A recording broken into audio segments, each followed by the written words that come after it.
चंडीगढ़ में एक department of drama था।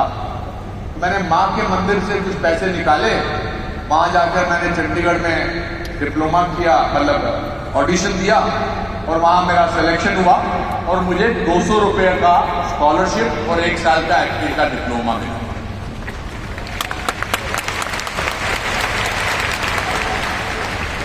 मैंने ग्रेजुएशन में 38% मार्क्स मिले, लेकिन जब मैं ड्रामा स्कूल से 1 साल का डिप्लोमा लेकर निकला तो मैं गोल्ड मेडल लेकर निकला।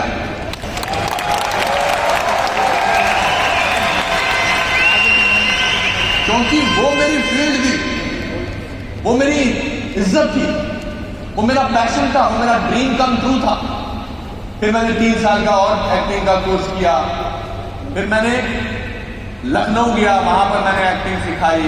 फिर फाइनली मैं 3 जून 1981 को मैं लखनऊ से बॉम्बे पहुंच गया अपनी किस्मत आजमाने फिल्मों में। 26 साल की उम्र, 25 साल की उम्र। और ये तो बड़ी, आपको जो ये मेरा आप ये जो बॉल्ड लुक देख रहे हैं तो बड़ा डिग्निफाइड और बड़ा जबरदस्त सा बॉल्ड लुक है, शेप।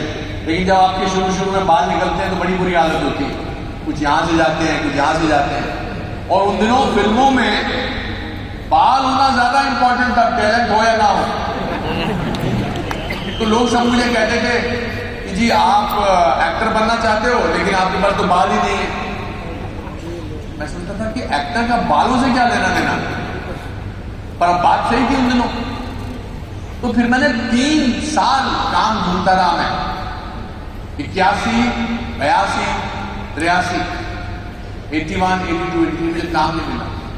नाटक वाटक मिले, कोई छोटे छोटे रोल मिले।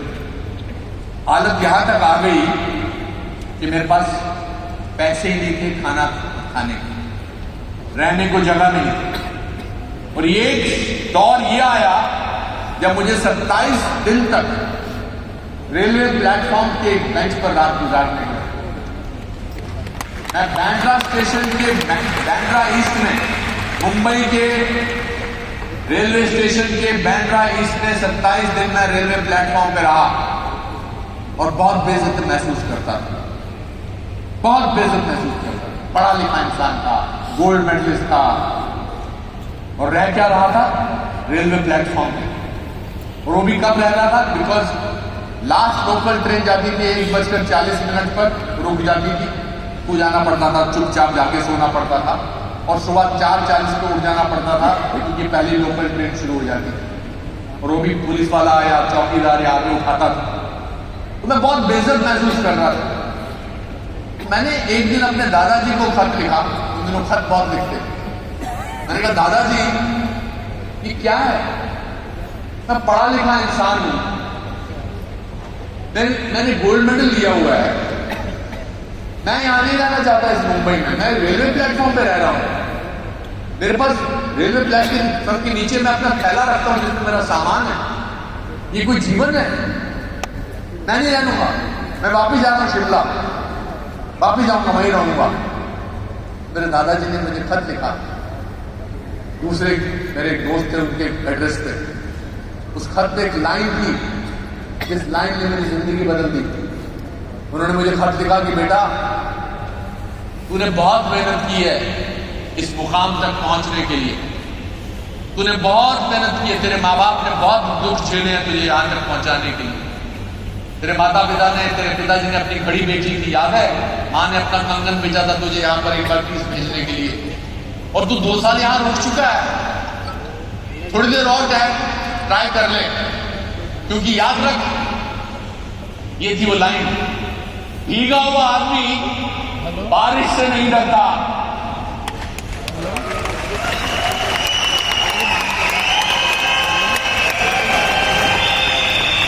जो आदमी भीगा हुआ होता है वो बारिश से नहीं डरता। जब मैंने वो लाइन पढ़ी, मैंने कहा दुनिया की कोई ताकत मुझे वापस नहीं दे सकती, मैं तो भीगा हूं, अब मुझे कोई क्या रोकेगा?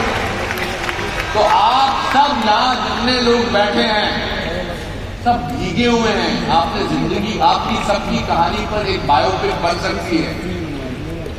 आपको उसके लिए ग्रेट बनने की जरूरत नहीं है। आप कितनी कितनी उलझनों से अपने पास आए हैं। अपने हर आदमी की अपनी एक उलझन है, हर इंसान की अपनी एक परेशानी है, हर इंसान की अपना अपना एक जद्दोजहद है। अपनी जिंदगी को इंपॉर्टेंस दीजिए, अपनी जिंदगी की इंपॉर्टेंस को समझिए। आपने माँ बाप ने आपके लिए क्या क्या सेक्रीफाइस किया है। आप आज जिस मुकाम पे पहुंचे हो अपने आप में ऑलरेडी मुकाम है, आपको महसूस नहीं हो रहा है क्योंकि आप बगल वाले का मुकाम देख रहे हैं। खैर फाइनली मुझे सारांश मिल गई। फाइनली पहली फिल्म 27 साल का लड़का और 65 साल का पहला रोल। आपको पता है, शायद ये आपको भी नहीं पता सर, कि सारांश की शूटिंग मैंने 6 महीने तक रिहर्सल कर ली थी और 1 जनवरी 1984 को उसकी शूटिंग शुरू होने वाली थी और 20 दिसंबर 1983 को मेरे घर पर मेरा एक स्टूडेंट, मेरा एक दोस्त मिलने आता है और कहता है कि तू जो 6 महीने से सारांश के रोल की रिहर्सल कर रहा है ना, कि कैसे तू 27 साल का इंसान 65 साल का बूढ़ा बनेगा, वो जो ये रिहर्सल कर रहा है ना। कल मैंने एक अफवाह सुनी है राष्ट्रीय प्रोडक्शन में, जो उसके प्रोड्यूसर थे, तेरे को फिल्म से निकाल दिया है। निकाल दिया मतलब? कहता हाँ, उन्होंने संजीव कुमार को साइन कर लिया इस रोल के लिए। मुझे लगा कोई मजाक चल रहा होगा, ऐसा कैसे हो सकता है, मैं तो 6 महीने से इस पर काम कर रहा हूँ। तो मैंने महेश भट्ट साहब को, जो फिल्म के डायरेक्टर थे, उनको मैंने फोन लगाया। मैंने कहा भट्ट साहब ये क्या अफवाह सुन रहा हूँ मैं कि मेरे को फिल्म से निकाल दिया। तो उन्होंने बड़ा कैजुअली बोला, हाँ अनुपम वो क्या है ना कि वो प्रोडक्शन वाले जो है वो एस्टैब्लिश एक्टर चाहते हैं, वो नए एक्टर से काम नहीं करना चाहते। तो एक काम करना, दूसरा एक छोटा सा रोल है वो कर लेना, वो रोल तो अभी संजीव कुमार ही करेगा। फिर मुझे लगा कि ये शहर मुझे डिजर्व नहीं करता है, मुझे वापस जाना पड़ेगा। अब मैं इस शहर में नहीं रह सकता। मैंने अपना सारा सामान पैक किया, मैंने सामान एक टैक्सी में रखा, मैं टैक्सी लेकर पहुंच गया भट्ट साहब के पास। मेरे दादाजी कहते थे कि अगर आप किसी के भी बराबर के होना चाहते हो, कि मुझे आपके बराबर का होना, चाहे वो कोई भी हो, तो आप उससे किसी बात की अपेक्षा मत करिए। Don't expect anything from the other person. अब मैंने सोच लिया कि मुझे महेश भट्ट से कुछ लेना देना नहीं। अब तो मैं ये फिल्म, ये शहर छोड़ के जा रहा हूँ। अब मैं जाकर इसको बोल सकता हूँ कि मैं आपके बारे में क्या सोचता हूँ।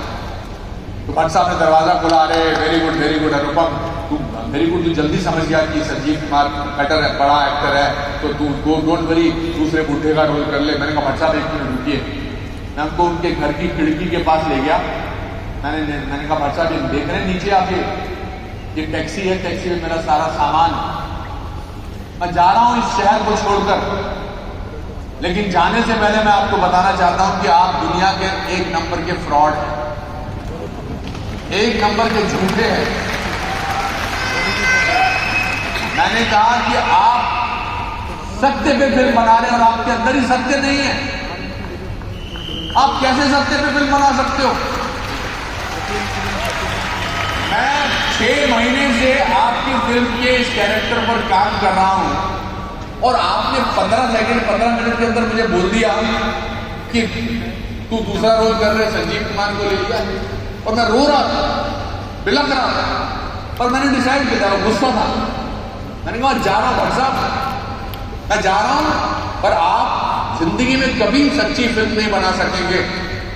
और क्या होता है कि जब आदमी को बहुत गुस्सा आता है तो वो सोचता है कि कोई ऐसी लाइन बोले जो क्लाइमेक्स लगे, है ना? गुस्से में क्लाइमेक्स वाली लाइन बोलना बहुत जरूरी है। तो मैंने फाइनली उनसे बोला कि मैं जा रहा हूं भट्ट साहब, मैं जा रहा हूं और मैं आपको बताना चाहता हूं कि आप झूठे हैं, आप मक्कार हैं, आप फ्रॉड हैं। और एक बात और सुन लीजिए, मैं ब्राह्मण हूं, मैं आपको श्राप देता हूं।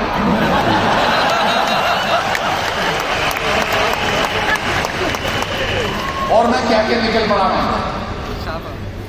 और मैं मेरे मन में चल रहा था कि काश मेरे हाथ से कुछ चिंगारियां निकल जाती। जब मैं टैक्सी में बैठा तो ऊपर से चिल्लाए, ऊपर आ जा, ऊपर आ जा। मैंने कहा नहीं, आओ, मैं जा रहा हूं। उस दिन भट्ट साहब ने फिर राष्ट्रीय प्रोडक्शन में फोन किया और उनको बोला कि अनुपम खेर ने जो इस समय मेरे सामने सीन किया है ये फिल्म तो यही करेगा, कोई दुनिया की और ताकत।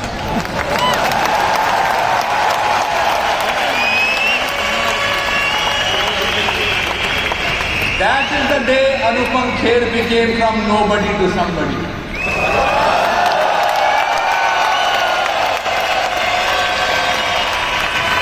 और अगर इसलिए it is very important, my friends, it's very important to fight, to tell people what you think of them if you are following the truth. आप जाना, mediocrity एक्सेप्ट कर लेना, mediocrity एक्सेप्ट मत करो। अगर आपको लगता है कि आप ब्रिलियंट हो तो आपको, बिकॉज ब्रिलियंस के लिए हार्डवर्क करना बहुत जरूरी है। मुझे पता था